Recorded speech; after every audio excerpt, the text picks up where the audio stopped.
ऐ ज़ाहिर बैते नबवी याद रहे बेक़ाइद या जंब शलब पे अदबी है ऐ बहर करम सदक़ हुसैन बिन अली का ऐ बहर करम सदक़ हुसैन बिन अली का प्यासा हूँ मुझे शरबत दीदार पिला दो प्यासा हूँ मुझे शरबत दीदार पिला दो बलगल उला बिकमालिही कशफत तुजा बिजमालिही हसनत जमीउ खिसालिही सल्लु अलैहि व आलिहि बलगल उला بكماله كشف الدجى بجماله حسنت جميع خصاله صلوا عليه وآله سلموا يا كامل صلوا على صدر الأمين مصطفى ماذا إلا رحمة للعالمين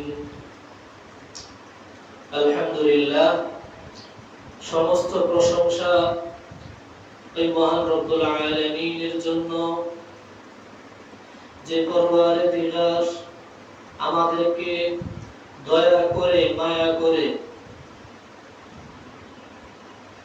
জিলকদের 22 তারিখ 1445 হিজরি এই পবিত্র দিনে পবিত্র সময়ে তার পবিত্র দুনিয়ার সবচেয়ে পবিত্র জায়গা দুনিয়ার সবচেয়ে উত্তম জায়গা মসজিদে এসে বসার তৌফিক দিয়েছেন এবং কিছুক্ষণ দ্বীনি কথা শোনার এবং শোনানোর জন্য তৌফিক দিয়েছেন সেই মহান রব্বুল আলামিনের দরবারে আমরা সকলেই একবার অন্তরস্থল থেকে কালিমাতুশ শুকর আলহামদুলিল্লাহ পড়ি।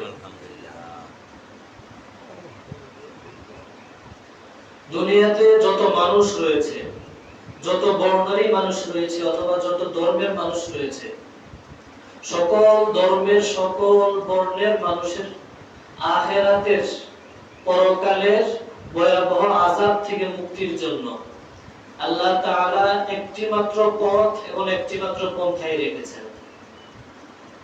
সে একটি মাত্র পথ এবং পন্থা হচ্ছে ইসলাম ধর্ম গ্রহণ করা এবং ইসলামের পরিপূর্ণ অনুসরণ করা।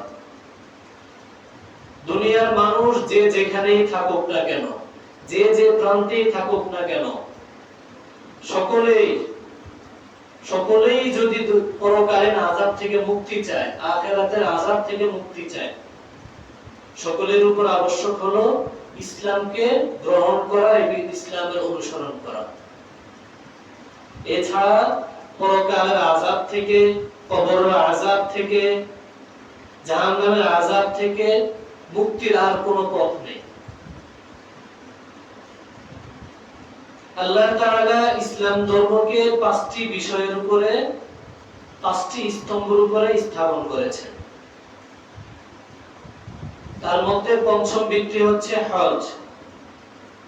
এই হজ সম্পর্কে আমরা আলোচনা শুনতেছিলাম গত 2-3 সপ্তাহ যাবত। আমরা হজের বিভিন্ন বিষয়ের ইতিহাস শুনেছি, বাইতুল্লাহ কাবা শরীফের ইতিহাস শুনেছি, মাকাম ইব্রাহিমের ইতিহাস শুনেছি, হাজরে আসওয়াদের ইতিহাস শুনেছি, জমজমের ইতিহাস শুনেছি, জমজম কূপের ইতিহাস শুনেছি। আজ আমরা হজের ইতিহাস এবং হজের ফজিলত হজ সম্পর্কে আমরা আলোচনা শুনবো ইনশাআল্লাহ। বাইতুল্লাহ শরীফ সর্বপ্রথম নির্মাণ করেছিলেন কারা? ফেরেশতারা। মানুষের সৃষ্টির পূর্বেই ফেরেশতারা বাইতুল্লাহ বা কাবা শরীফ নির্মাণ করেছিলেন। তারপর আমাদের আপনাদের সকলেরই বাবা আদম আলাইহিস সালাম পূর্ণ নির্মাণ করেছিলেন। বাবা আদম আলাইহিস সালামের পূর্ণ নির্মাণ থেকেই যখন বাবা আদম আলাইহিস সালাম কাবা শরীফ বা বাইতুল্লাহকে পূর্ণ নির্মাণ করেছেন তখন থেকেই কাবার এবং কাবার আশেপাশে ইবাদত বন্দেগী শুরু হয়ে গেল। যখন বাবা আদম আলাইহিস সালাম কাবা শরীফ নির্মাণ করলেন, তখন তিনি এবং তার যে আওলাদ ছিলেন, আশেপাশে যারা ছিলেন, সকলেই যখন ইবাদতের সময় হতো, বন্দেগীর সময় হতো, সকলেই কাবা শরীফে চলে আসতেন নিজেদের ইবাদতের জন্য, নিজেদের ইবাদত বন্দেগী করার জন্য। এভাবে চলতে থাকলেন হযরত নূহ আলাইহিস সালামের যুগ পর্যন্ত। হযরত নূহ আলাইহিস সালামের সময় যখন মহাপ্লাবন হলো, সারা দুনিয়া পানিতে নিমজ্জিত হয়ে গেল, ডুবে গেল, তখন বাইতুল্লাহ কাবা শরীফও পানিতে ডুবে গিয়েছিল এবং পানিতে ডুবে যাওয়ার ফলে বাইতুল্লাহ শরীফ ভেঙে গিয়েছিল। কিন্তু আল্লাহ তাআলা পরবর্তীতে হযরত ইব্রাহিম আলাইহিস সালামকে, ইব্রাহিম আলাইহিস সালামের মাধ্যমে সেই কাবা শরীফকে পুনর্নির্মাণ করিয়েছিলেন। আল্লাহ তাআলা হযরত ইব্রাহিম আলাইহিস সালামকে যখন কাবা শরীফ পুনর্নির্মাণ হয়ে গেল পরিপূর্ণভাবে, তখন আল্লাহ তাআলা হযরত ইব্রাহিম আলাইহিস সালামকে নির্দেশ করলেন, কোরআনের আয়াত, ওয়াযিন ফিন-নাসি বিল হজ্জি ইয়াতুকা রিজালা ওয়া আলা কুল্লি দামিরিন ইয়াতিনা মিন কুল্লি ফাজ্জিন আমিক। ও আমার খলিল ইব্রাহিম, আপনি দুনিয়ার মানুষের মধ্যে হজের এলান করেন, হজের ঘোষণা দেন। হজের ঘোষণা দিলে তারা ইয়াতুকা রিজালা, তারা আপনার নিকট পায়ে হেঁটে হেঁটে আসবে। ওয়া আলা কুল্লি দামিরিন ইয়াতিনা মিন কুল্লি ফাজ্জিন আমিক, এবং তারা দুর্বল ক্ষীণকায় উটের উপর আরোহণ করে আসবে, যেগুলো পৃথিবীর বিভিন্ন প্রান্ত থেকে, দূর দূরান্ত থেকে বহু পথ অতিক্রম করে এসেছে, এমন পাহাড়ের উপর করে তারা আসবে।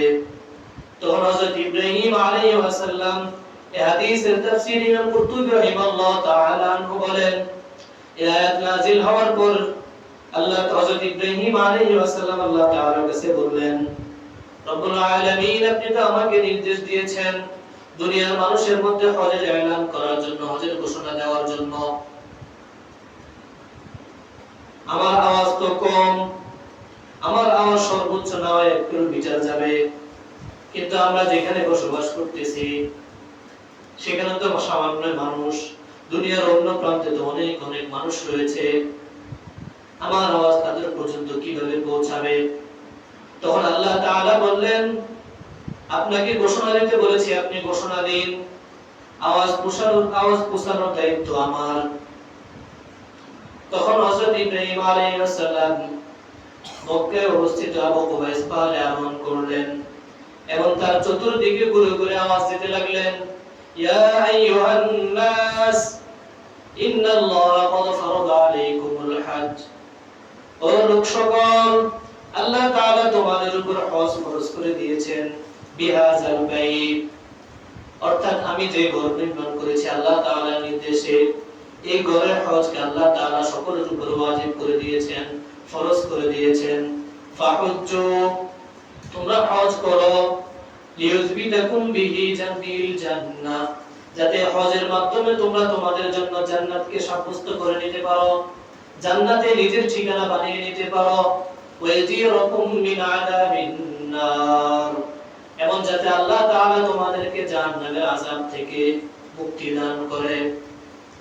হযরত ইব্রাহিম আলাইহিস সালাম আবু কুবাইসের পাহাড়ের চারদিকে ঘুরে ঘুরে ঘোষণা দিতে লাগলেন, আর আল্লাহ তাআলা তার কুদরতে তার আওয়াজ দুনিয়ার বিভিন্ন প্রান্তে যত মানুষ রয়েছে সকলের কানে পর্যন্ত পৌঁছায়া দিলেন।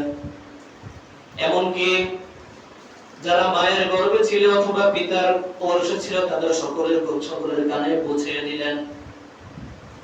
আল্লাহ তাআলা যখন সকলের কানে হযরত ইব্রাহিম আলাইহিস সালামের আওয়াজ পৌঁছে দিলেন, তখন সকলেই বলেছিলেন, লাব্বাইক আল্লাহুম্মা লাব্বাইক, লাব্বাইক আল্লাহুম্মা লাব্বাইক, অর্থাৎ আপনি যে আমাদের নিকট ঘোষণা দিয়েছেন, সেই ঘোষণা অনুযায়ী আমরা আল্লাহ তাআলার ঘরে উপস্থিত হব।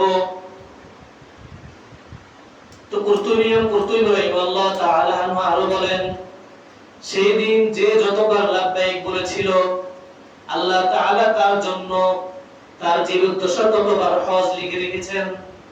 কেউ যদি একবার লাব্বাইক বলেছিল সেই দিন, সে দুনিয়ার জীবনে একবার হলেও বাইতুল্লাহ জিয়ারত করবে, হজে আসবে। কেউ যদি দুইবার লাব্বাইক বলে, সে দুইবার আসবে।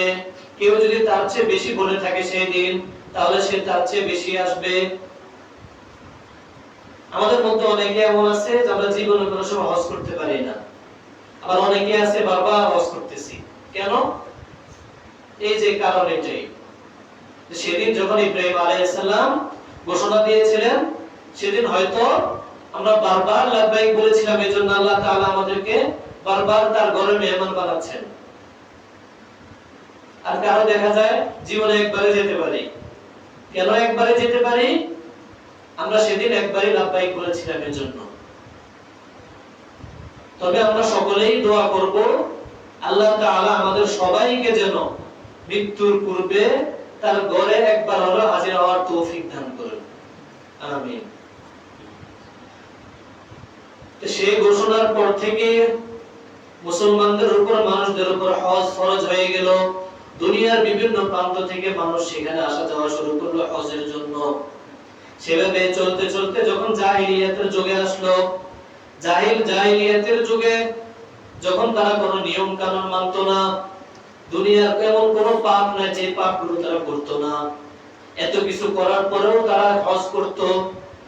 তাদের হজ বন্ধ ছিল না, তারা প্রত্যেক বছরই হজ করত। দুনিয়ার অন্য অন্য সকল পাপও করত, সাথে হজও করত। কোন কোন কিতাবে একটা রিওয়ায়াত পাওয়া যায়, তারা যখন হজ করত তখন তারা নিজেদের সকল পোশাক খুলে ফেলতো তওয়াফ করার সময়। কেন খুলে ফেলতো? তারা এই জন্য খুলে ফেলতো, তারা এই মনে করতো আমরা যে পোশাক পরিধান করেছি এগুলো সবগুলো আমাদের হারামের কামায়ের। কিসের কামায়ের? হারামের কামাই। এই হারাম জিনিসটি আমরা বাইতুল্লাহর তওয়াফ করব না, এই জন্য তারা তাদের কাপড় খুলে ফেলতো।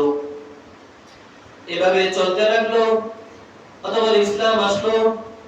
ইসলাম আসার পরে ইসলামের কোন কোন রিওয়ায়াত রয়েছে দশম হিজরিতে, কোন কোন রিওয়ায়াত রয়েছে নবম হিজরির শেষের দিকে। আল্লাহ তাআলা কোরআনের একটা আয়াত নাযিল করলেন, ওয়া আলান নাসি হিজ্জুল বাইতি মান ইসতাতাআ ইলাইহি সাবিলা। মানুষদের উপর বাইতুল্লাহ হজ করা ফরজ করা হয়েছে। মান ইসতাতাআ ইলাইহি সাবিলা, যারা বাইতুল্লাহ পর্যন্ত পৌঁছাতে পারবে তাদের জন্য, অর্থাৎ প্রত্যেক ওই ব্যক্তির জন্য বাইতুল্লাহর হজ ফরজ করা হয়েছে যারা বাইতুল্লাহ পৌঁছানোর সামর্থ্য রাখে।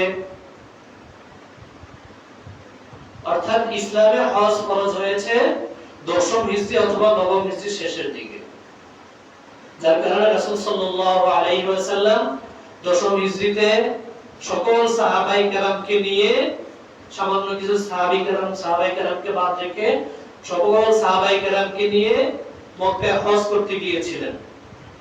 এটাকে বিদায় হজ বলা হয়। যাকে কি হজ বলা হয়? বিদায় হজ বলা হয়। যেহেতু সকল মুসলমানদের উপর ফরজ হয়েছিল, এজন্য রাসূল সাল্লাল্লাহু আলাইহি ওয়াসাল্লাম সে সময় বিদায় হজ করেছিলেন। রাসূল সাল্লাল্লাহু আলাইহি ওয়াসাল্লামের উপর যখন এই আয়াতটা নাযিল হলো, মুসলিম শরীফের রিওয়ায়াত অনুযায়ী রাসূল সাল্লাল্লাহু আলাইহি ওয়াসাল্লাম তখন সাহাবায়ে কেরামকে ডেকে ঘোষণা দিলেন। রাসূল সাল্লাল্লাহু আলাইহি ওয়াসাল্লামের প্রিয় সাহাবী হযরত আবু হুরায়রা রাদিয়াল্লাহু তাআলা আনহু বলেন, খতাবানা রাসূলুল্লাহ সাল্লাল্লাহু আলাইহি ওয়াসাল্লাম, রাসূল সাল্লাল্লাহু আলাইহি ওয়াসাল্লাম আমাদেরকে ডেকে খুতবা দিলেন। ফাকালা ক্বাদ ফারাদাল্লাহু আলাইকুমুল হজ, অতঃপর বললেন আল্লাহ তাআলা তোমাদের উপর হজ ফরজ করেছেন। ফাহুজ্জু, সুতরাং তোমরা সকলে হজ করো। ফাকালা রাজুলুন আকুল আমিন ইয়া রাসূলুল্লাহ, তখন এক লোক জিজ্ঞেস করলো, ইয়া রাসূলুল্লাহ, হজ কি প্রত্যেক বছরই করতে হবে? ফাসাকাতা, তার প্রশ্ন শুনে রাসূল সাল্লাল্লাহু আলাইহি ওয়াসাল্লাম চুপ থাকলেন। হাত্তা ক্বালা সালাসান, এমনকি এই লোক এই প্রশ্ন তিনবার পর্যন্ত করলো। তিনবার পর রাসূল সাল্লাল্লাহু আলাইহি ওয়াসাল্লাম বললেন, লাউ কুলতু নাম লা ওয়াজাবাত, যদি আমি বলতাম হ্যাঁ, তাহলে তোমাদের উপর প্রত্যেক বছর হজ করা ফরজ হয়ে যেত। তোমাদের উপর কি হয়ে যেত? প্রত্যেক বছর হজ করা ফরজ হয়ে যেত, যদি আমি শুধু কি বলতাম? হ্যাঁ বলতাম। লামাস্তাতা